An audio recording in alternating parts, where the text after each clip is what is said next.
اللهم صل على حبيبك ورسولك سيدنا ونبينا محمد زما عزت مند مشرانو دا آداب او دا اخلاق په سلسله کې تمام بیان شروع کړل. نن د یو ښکلي خوی او د خصلت بیان درته کوم چې هغې ته اخلاص په عمل کې وایي. شیطان خدای ته قسم خوړلی چې ستا دا ټول بندگان به زه ګمراه کوم بغیر د اخلاص مخلصینو څو بندگانو نه چې هغه به رانه بچ کېږي د اخلاص والا نور به تباه کړو. د خدای مخکې ظالم قسم خوړلی دی، خدای هم ورته قسم خوړلی دی. خدای وی قال فالحق والحق اقول لأملأن جهنم منك ومن تبعك منهم اجمعين. خدای وی زه حق یم او حق وینا کوم، زما د په خپل حقتوب قسمي چې تا نه او تا پسې څوک روان دي د هغوی نه به دوزخ ډک کړم. خدای د مزې سستۍ انسانانو ته فوراً پې عذاب نه نازلوي. بل دنیا د جزا او د سزا ځای نه دی. دې کې سړي ته مهلت ورکړي. ډېر خلک خدای ته کنځل کوي، پیغمبر ته کنځل کوي، هغوی ته خدای لاس نه وایي. نو اخلاص په عمل کې دا ښکلې خوی دي چې چا کې اخلاص څه ته وایي؟ اخلاص دې ته وایي چې څه کار کوې د نیکۍ خالص د خدای دپاره، یو شي خالص ته، که صدقه کوې، که مونځ کوې، که بل د نیکۍ کار کوې، خالص د خدای په نوم، د ریا دپاره، د شهرت دپاره، د شاباسي دپاره، د خلقو د صفت د دې قطعا زړه کې خیال مه راولئ. او که زړه کې خیال لاغې شیطاني وسوسئ نو زر اعوذ بالله وایه خدایه د دې نه زما توبه ده. ځکه د شیطان دا سړي ارادې بدلوي. حج چې کوي په دې چې ما ته خلک حاجي وایي او بیا مې په جرګو کې په مشرۍ رابلي او د کټ سر راته پرېږدي، نو دا خو هېڅ شی نه دی.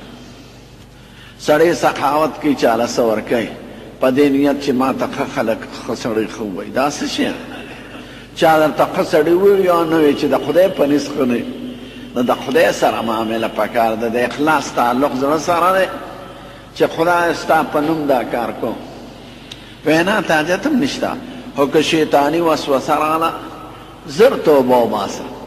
ای خدای زمانه ته زما استاد و سپینګري په لاهور کې ما ته احادیث وي، ما ته ځان له ویلو چې زه سبق ووایم نو خدای ته توبه وباسم چې خدای په دې درس کې که زما بغیر ستا د رضا نه بل نیت راغلی نو د هغې نه زما توبه ده. دا لیډران په څه دوکه کېږي؟ په زنده‌باد په نارو. زنده‌باد څه شي؟ یو نسواري چې نسوار خرڅوي او هغه ته وایي زه ستا مخې ته به لس ځله اواز وکړم چې ګلبدین نسواري زنده‌باد، خو ماله به یو ټیکۍ نسوار راکې. نو قسم دی که هغه ټیکۍ نسوار درکړي نو چې د یو نسواري په نزې قدر نشته د نسوار عمره نو د خدای په دربار کې دا انسان دوکه کېږي. صدران، وزیران، لیډران په دې دوکه کېږي چې موټر نه مې مخکې پونګه پونګه روانې. دا څه شی دی؟ نه، چې د خدای په نس ښکلی هغه ښکلی، او چې د خدای په نس ښکلی نه نو قسم دی که دا ټول دا ګنده خولې د نسوارو ډکې دی ستا صفتو کې نو څه چلو شو؟ د هغه صفت نه 10 روپۍ ښه دي چې درکړي، ګونګړي خو به پرې والی کړه. نو په شاباس دوکه کېدل، په صفت دوکه کېدل په جلسو کې نو دا ګورې د قمقل سړي کار دی. او په دې خوشحاله نه شې زر خدای ته توبه وباسه. نو اخلاص په عمل داسې شی دی چې دې نه شیطان یېرېږي. ګورې د فرضو نه پس ټولو سنت او نفلو کې د تهجد لمونځ غوره دی. د شپې چې سړی پاسي دا ځکه غوره دی چې هغې کې اخلاص وي. څوک نه وي چې چا ته ځان وښیې، شهرت نه غواړې، ریاکاري نه غواړې، د چا شاباسي نه غواړې، د خدای سره ستا ځان له معامله ده. نو تهجد لمونځ د فرضو نه پس په ټولو نفلونو او سنتو کې غوره لمونځ دی. ځکه هغه اخلاص سړی ځان له خدای ته ولاړ. نو که چېرته رالل په زړه کې زر توبه وباسه. اخلاص داسې شی دی چې په دې شیطان تباه کېږي، او چې اخلاص پکې نه بیا شیطان خپله لار. هر عمل دپاره دوه څیزونه ضروري دي. یو دا چې د خدای دپاره انسان هېڅ شی نه دی. ټیک ته که یو سړی وي ځان پیري خواری لیډري خواری چې پیسې پې وګټي، نو هغه هېڅ شی نه دی د خدای په نس. هغې نه قسم دی نسوار خرڅول ښه دی، پیسې خو به پکې وګټې او وږي خرڅول تې ښه.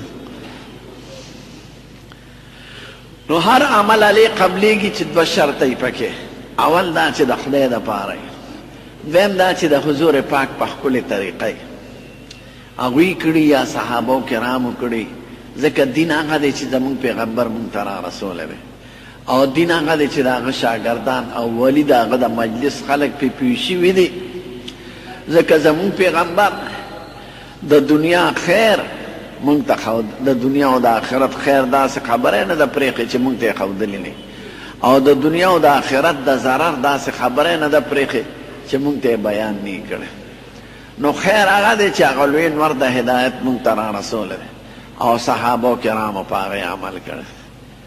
دا ډېر خلک به څوک چغې وایي، څوک هو هو، څوک بل څه.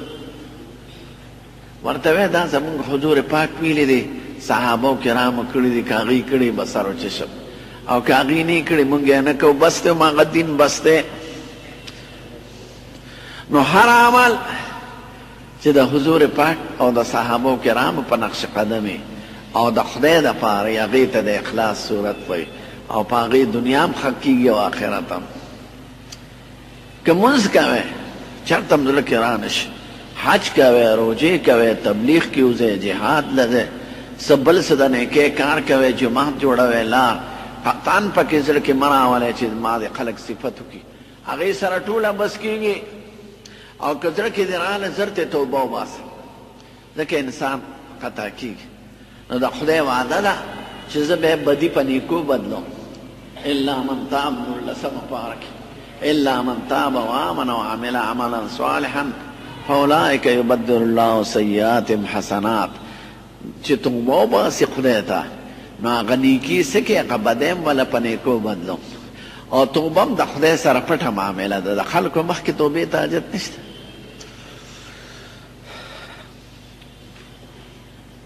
زه خو خپلو طالبانو ملیانو ته هم چې په دې دوکه نه شي، او ځان ته اول نصیحت کوم، ځکه انسان قمقل دی او زر دوکه کېږي. حضرت تانوي صاحب دې سلسله کې یو قصه لیکلې ده. وی د یو کلي نه بهر یو ونه وه، نو دا ښځې به ورتلې، خلک به ورتلل، سوالونه به یې ترې کول. ځکه زمونږ خلکو کې خو دا څیزونه ډېر دي، قبر نه سوال کول، اونې نه سوال کول. اوس هم دې پېښور کې شته.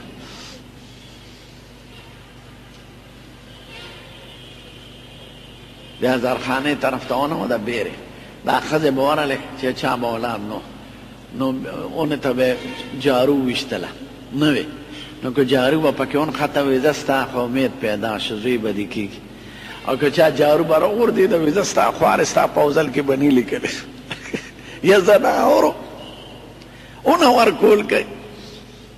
زوی لور د اونې او د جارو په دغه کې دی، یو دوه رکعته مونځ وکړه، خدای ته سوال وکړه. نو دغه شان یو ونه وه، خلکو به ترې سوالونه کول. شته اوس هم.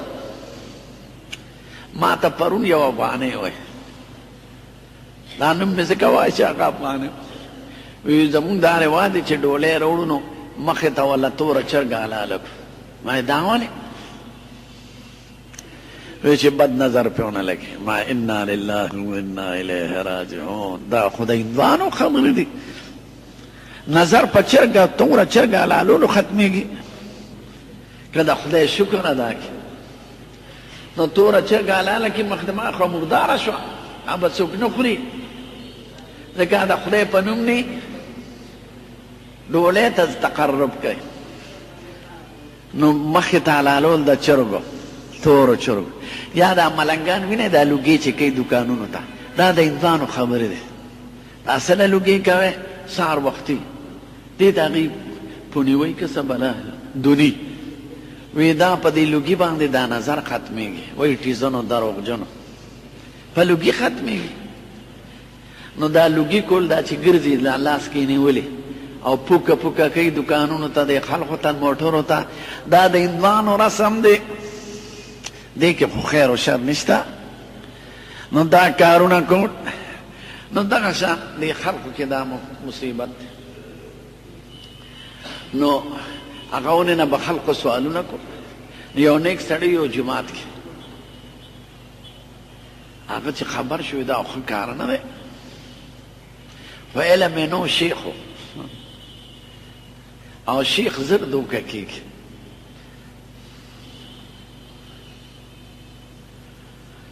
قسم دې که شیطان د پیر نه یریږي پیر نه یریږي د شیخ نه یریږي د عالم نه یریږي دا د حضور پاک وینا لفقیه واحد اشد علی الشیطان من الف عابد یو عالم فقیه په شیطان د زرو پیرانو نه زیات سخت دی ځکه هغه پیران دوکه کولی شي او پاکستان کې خو د پیرې معیار نشته شنې جامې واغونده هو هو شروع که بس لوی پیرې نه علم ته ضرورت دی نه د دین زده کړې ته ضرورت دی بس پیر دا دروغجنې نو شیطان ته هغه د ټینګې نه ګورې په دوبرغي دی والوځئ نو دې اونې نه به خلقو سوال کا نو دا پیر وایي دا شیخ چې یاره دا خلک شرک کوي زه ورځم دا اونه د ویښ نه پرېږدم چې دا ډله شرک ختم چې دی اوس روان دی نو شیطان سرکوزي والا مخې نه راغی د نوجوان په شکل دی خو نه پېژنې تا شیطان وی کاکاجي دا تبر دی په اوږه دی داسې په غوسه روان یې څه چل دی بیا دلته د کلي نه بارې اونه او خلک ته سوالونه کوي شرک کې مبتلا دي نو زه ورځم چې د شرک دا اړه ختم کړم نو دا شیطان ورته وي کاکاجي خلک به خپل کار کوي څه کې خلک پیش او ته پیش دی ورته وایي نه خلک خو ناپوهه دی نو زه دوی خو نه پوهېږي چې دا خو شرک دی بغیر د خدای نه خو به د بل چا نه سوال نه کوي زه ورځم بیا ورته وایي کاکاجي څه کې خلک به در سره په جګړه شي ولې به را سره جګړه کوي وی اول به در سره زه په جګړه شم دا شیطان ورته د څنګه په جګړې لاس یې وچن سره واچ دې شیخ سړي دا شیطان اوچت که او را خلاص یې کړم د پاسه پې کېناست وی ته څوک یې چې ما منع کړي نو د لاندې نه ورته دا شیطان وایي کاکاجي واقعي د زه کمزور یم ستا خبره صحیح ده خو ته ما پرېږده یو مشوره کوم وګوره که پکې خیر وي چې پرېښود وی څه مشوره وی ګوره ته مونځ کې د مصلې د لاندې به دې روزانه 5 روپۍ ږدم نو هغه به په خپله هم خورې بال بچله به هم ورکې خیر خیرات به هم کې ونه پرېږده خلک دې پیشي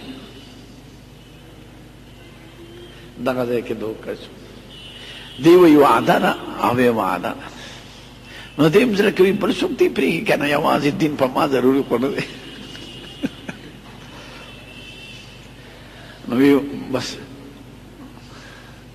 ساله چې مصلی ګوټو چت کې 5 روپۍ ته پرته وي چې بل ورځې اوچت کې بیا ته 5 روپۍ پرته وي چې درېیمه ورځې اوچت کې بیا 5 روپۍ پرته وي خوشحاله وي چې څلورمه ورځ شوه 5 روپۍ نه وي نو دی وایي یاره دا سړی به هېر شوي وایي دا صبر یې ورته وکړه په سباله بیا نه وي په بله ورځ بیا نه وي زړه کې وایي دې سړي خو دوکه راکړه او زه هم دا ونوه بیا تبر واخیست او بیا روان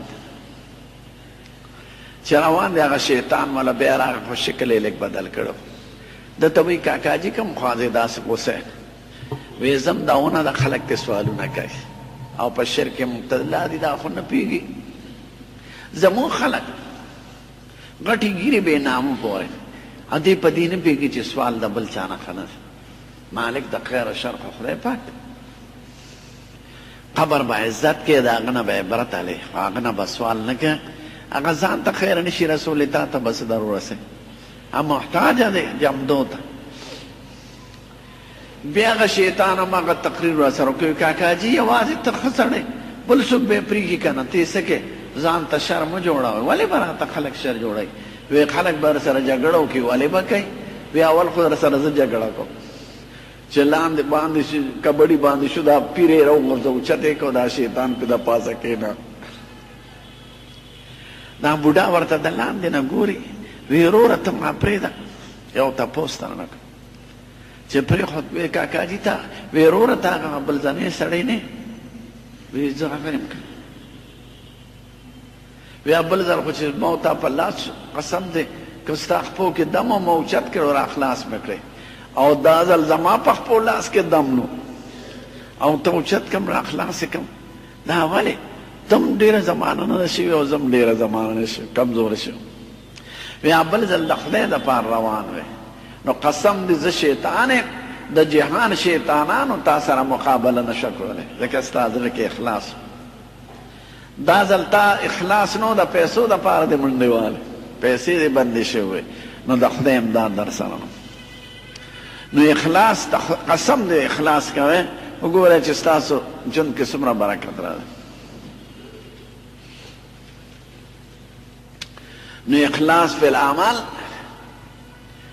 دا د کامیابۍ لار ده او که قلب دغو شو زر توبه وباسئ نیکي کوئ هر کار کوئ نیکي خو نیت پکې د خدای کوئ هغه لوی خدای چې راضي شي هر څه ستا دی او چې هغه لوی خدای راضي نه وي که د جهان خلک دې صفت وکړي نو څه چلو شو د هغې نه خو 10 روپۍ ښه دي چې نسوار پرې والي نو اخلاص ضروري شي دویم په ښکلي خویونو کې دا لویه مسله ده حضور پاک ویلي دي ګورئ چې د قیامت پر ورځ به اول 3 کسان را غواړي خدای پاک یو لوی عالم یو لوی مجاهد بل لوی قاری خدای پاک به عالم ته وایي ما علم درکړم تا پکې څه کړي وایي ما خو علم خور کړی دی دا مې کړی دی دا مې کړی دی وعظ نصیحت مې کړی دی وایي تا خو د دې دپاره کوو چې خلک درته لوی مولا ووایي ویلی شوي دي بس دنیا کې د بدل اغشته دی دلته دې څه دي دوزخ ته یې بوځې هغه مجاهد به راغواړي تا څه کړی دی وایي صاحب ما جهاد کړی دی کافران مې وژلي دي ستا په لار کې مې دا قربانۍ کړي دي خدای پاک به ورته وایي چې دا خو تا دې دپاره کول چې تا ته خلک ډېر لوی بهادر وایي او ډېر تورزن درته وایي هغه خلکو ویلي دي دې دپاره دې کوم هغه شوي دي اوس دلته څه غواړي وایي ځې بوځې دوزخ ته بیا به سخي سړی او دغه سړی راووړي خدای پاک به ورته وایي چې ما دومره مال او دولت درکړی تا پکې څه کړي وي ما سخاوتونه کړي دي خیرات مې کړی دی وایي تا خو د دې دپاره کول چې خلک درته لوی سقي وایي او صفت دې وکړي هغه خلکو کړي دي زما دپاره خو دې نه دی کړی ځې بوځې دوزخ ته دا حدیث ابو هریره حضرت معاویه صاحب ته بیان کړ هغه په جاڼا شو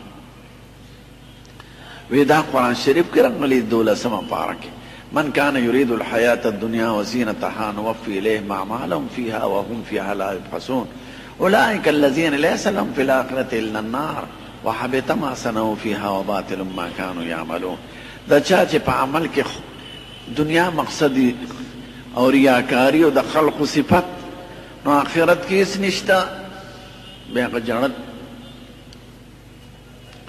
شیطان داسې ظالم دی چې د هغه نه بچ کېدل بغیر د فضل د خدای نه ګران دی دا حضرت معاویه صاحب یو ځل ته تهجد لمونځ قضا شو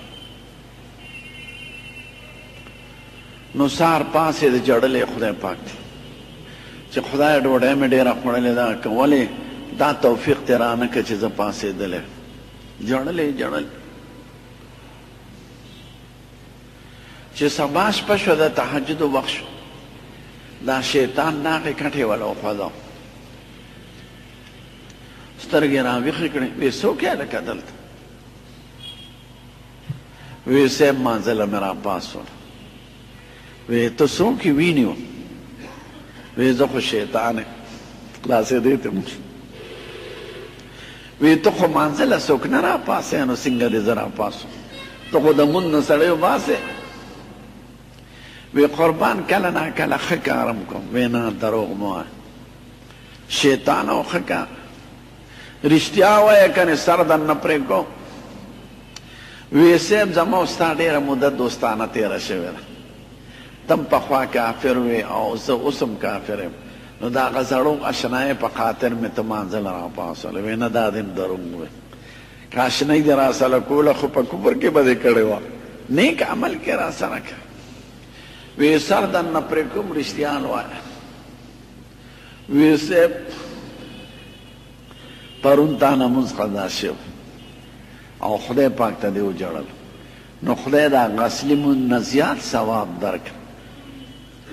نو ما وی که نن هم دې قضا شي او خدای ته وجاړي، نو خدای خو به د هغه اصل مونځ نه نور هم زیات ثواب ورکړي. نو دا ډېر ثواب مې په تا نشه پېرزو، ځکه مې راپاڅم. داسې یو شیخ و بې علمه پیرو، نو په شیطان به در ورځې 100 کرته لعنت وي. کنې داسې وظیفه خو نه، شیطان ته چې کنځل کوي خدای ولې نه یاد؟ چا ته کنځل کو لعنت وي څه عبادت نه دی، خود به روزانه وي. شیطان هم مخ ته تور شه پته د لعنت. یوه ورځ داسې د دیوال خوا ته ناست، دا شیطان راغی زلمي په شکل. وی که باباجي را دې خوا شه دا دیوال را پروسي. چې را دې خوا شو دیوال را پرېوت. د زرونو یې ګله ته خو ډېر ښه نوجوان یې، زه دې د مرګ نه بچ کړم. وی کاکا جي بس بچ مې کړ. وی نه ته راته ووایې ستا نوم څه دی چې دعا درته کوم، زه دې د مرګ نه بچ کړم. او ورته وی کاکا جي زه هغه سړی یم چې روزانه به را باندې 100 کرته لعنت وی. زه هغه سړی. وی ښه ته خو ډېر ښه سړی، د مرګ نه سړی بچ کې چې بیا در باندې لعنت نه وی. دوکه کېږي که نه بې علمه سړی. انا لله و انا الیه راجعون. هغه شیطان ورته رښتیا وی کاکاجي زه ښه سړی نه یم، او که دیوال در باندې را پروت وي خدای به د شهیدانو درجه درکړې وه. نو ما وی هسې بوډا دې پرېږده چې په کټ پوزې مړ شي، خو چې د شهیدانو درجه یې نصیب نه شي. نو هغه د شهیدانو درجه مې په تا نشه پېرزو. نو شیطان داسې ظالم دی، بچ کېدل ته ګران دي بغیر د خدای د فضل. دا موږ هر رکعت کې ولې وایو اهدنا الصراط المستقیم صراط الذین انعمت علیهم؟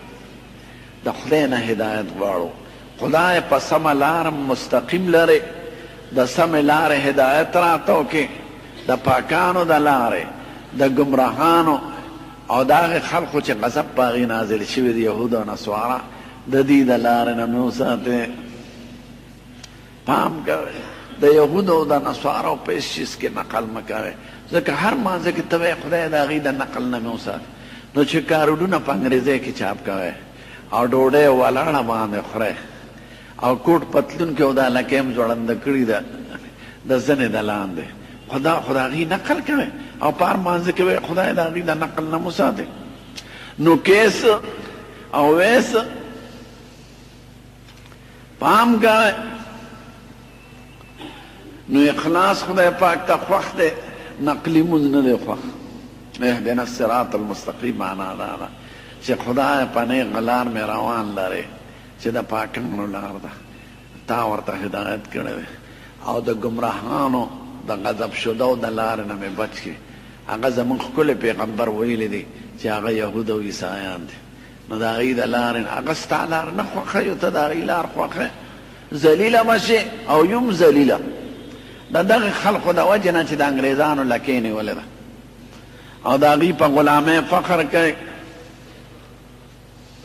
نو اخلاص په عمل جمدې زړه ساتل بیا دا ضروري دی.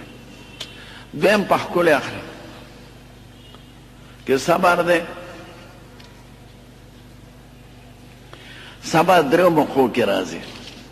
صبر دې ته وایي چې زړه ټینګ کړي. د مصیبت وخت کې صبر اختیارو، د ګناهونو نه د بچ کېدو وخت کې صبر اختیارو، او سخت عبادت وخت کې صبر اختیارو. لکه روجه ده په ګرمۍ کې، جهاد دی، تبلیغ دی، ځان ټینګ کې ورته.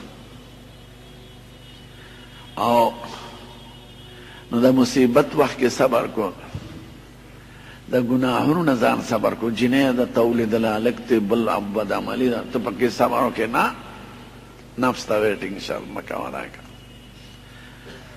او د عباداتو وخت کې صبر کول، دا درې موقع دي د صبر.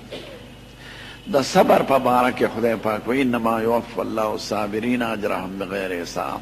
زه صبر کوونکو ته به ثوابونه بې حسابه ورکړم. او خدای وایي ان الله مع الصابرین، خدای ملګری د صبر کوونکو. او د خدای او د رسول تعلیم دا دی په قرآن شریف کې، واستعینوا بالصبر والصلاة، چې څه مشکل در باندې راشي صبر اختیار کړه، لمونځ وکړه. خدای پاک خدای دا ستا د طرفه دی، او قسم دی په دې به خدای بدلم درکوي او اجر به هم درکوي. زمونږ بخاري شریف کې د یو مصیبت د یو ماشوم او د مور دغه ذکر دی. لږ صبر سړی وکړي د تکلیف وخت کې. یو بیبي د نوم یې دی ام سلیم، قرآن شریف کې د هغې مدح راغلی ده. نو چې قرآن شریف کې صفت راشي، ماشوم زوی او ګلالۍ لوبغاړی، نو خاوند یې جهاد له تللی. نو چې راغی ماشوم بیمار،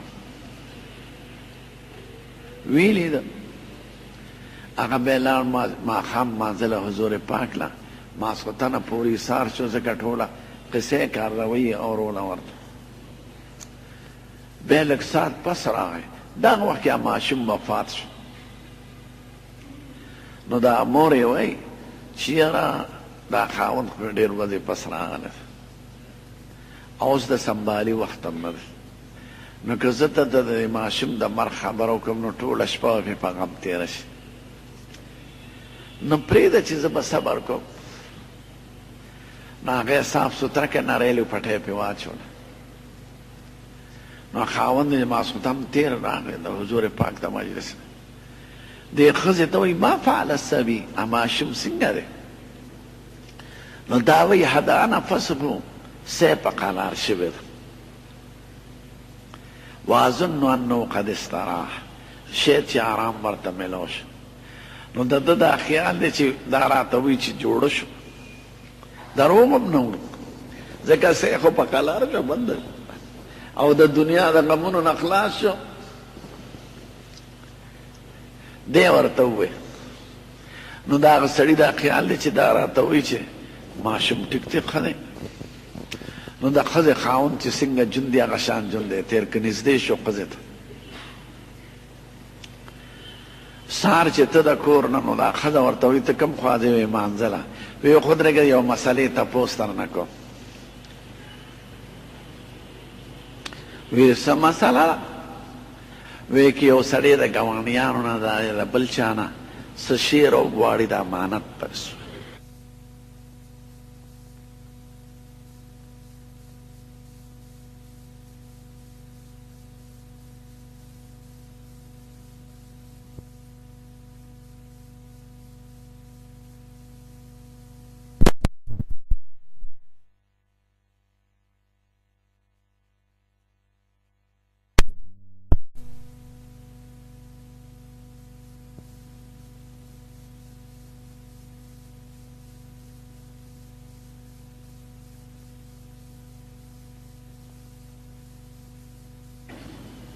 وی مسئله داسې ده، وی داسې بیبي ده.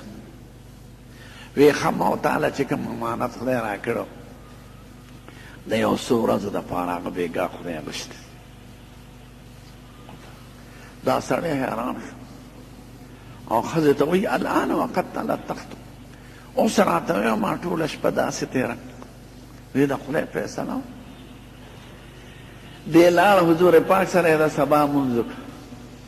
صبر د دې ښځې که چغې سورې والې وې نو دا ماشوم جمدی کېدی شو هېڅ نه شو کېدی.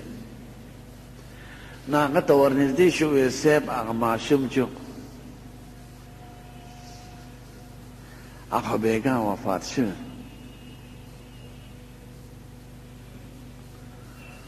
خو ما ته مې خبر نه دی ویلی او سهار یې داسې چل دا سره وکړ.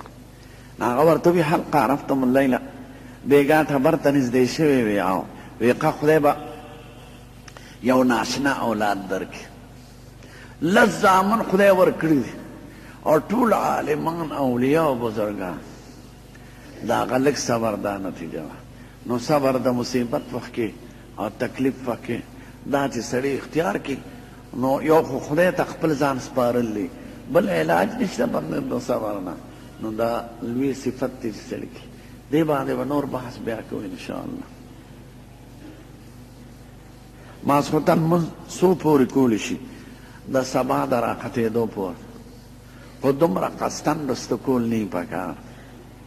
نیمې شپې پورې روانې وروسته به یې مکروهه کېږي. البته که سړی مسافري یا مریضي یا د څه وجه نه پارکنګ له اوده پاتې شوي نو خیر دی خو د سبا نه به یې مخکې د سبا د راختېدو نه کوي.